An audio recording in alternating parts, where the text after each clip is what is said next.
नमस्कार मित्रों। आज हम करने वाले हैं एक ऐसे फल के बारे में जिसे आयुर्वेद का रसायन भी कहा जाता है।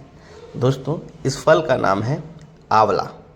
यह एक ऐसा सुपर फूड है जो शरीर के प्रतिरोधक क्षमता को बढ़ाने से लेकर बालों को मजबूत करने तक कई तरह से लाभ देता है। चलिए इसके औषधि महत्व के बारे में विस्तार से समझते हैं। सबसे पहले ये जान लेते हैं आंवला है क्या। आंवला एक खट्टा मीठा फल है जिसका वैज्ञानिक नाम फाइलेंथस एम्ब्लिका है। इसे विटामिन सी का सबसे बड़ा प्राकृतिक सोर्स माना जाता है।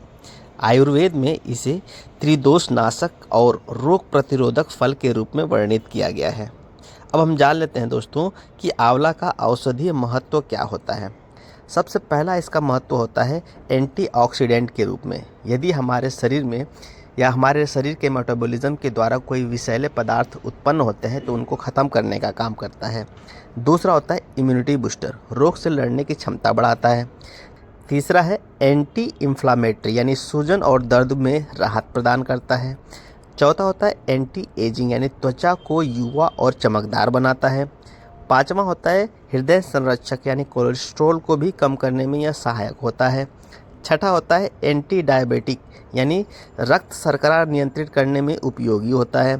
सातवां होता है हाइपोप्रोटेक्टिव यानी लीवर को मजबूत करने में भी हमारी सहायता करता है।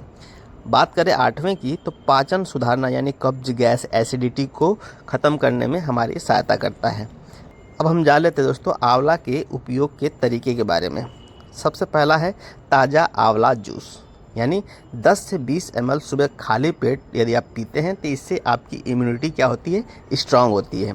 दूसरा है आंवला का चूर्ण यानी 1 चम्मच गुनगुने पानी में आंवला का चूर्ण मिला लें और उसे पी जाएं, जिससे गैस और एसिडिटी और डायबिटीज़ जैसे समस्याएं क्या हो जाएंगी, ख़त्म हो जाएंगी। तीसरा होता है आंवला का मुरब्बा। यदि आप आंवला का मुरब्बा खाते हैं तो ब्लड प्यूरिफायर यानी ब्लड साफ़ हो जाएगा और आई साइट भी आपकी सही हो जाएगी और आपकी इम्यूनिटी क्या हो जाएगी, स्ट्रांग हो जाएगी। चौथा होता है आंवला प्लस शहद यानी पीसा हुआ आंवला 1 चम्मच और उसके साथ यदि आप शहद मिला लेते हैं तो सर्दी, खांसी और गले बैठने में असरदार ये साबित होता है। पाँचवा है आंवला तेल यानी आंवला का तेल यदि आप अपने बालों में लगाते हैं तो आपके बाल मजबूत होंगे और झड़ेंगे नहीं। छठा होता है आंवला जूस प्लस एलोवेरा जूस यानी दोनों को बराबर मात्रा में मिलाकर यदि आप लेते हैं तो चेहरे पे ग्लोइंग आती है आपके। अब हम जान लेते हैं कि अत्यधिक सेवन से इससे क्या नुकसान होते हैं। अत्यधिक सेवन से कभी कभी एसिडिटी बढ़ जाती है। दूसरा होता है पथरी के मरीज ज़्यादा मात्रा में इसका सेवन ना करें। तीसरा होता है शुगर के मरीज को मुरब्बा का सेवन सीमित मात्रा में करनी चाहिए। दोस्तों, ये मेरा प्रयास यदि आपको पसंद आया तो चैनल को सब्सक्राइब करें, लाइक करें और अपने दोस्तों में शेयर करना बिल्कुल ना भूलें। धन्यवाद।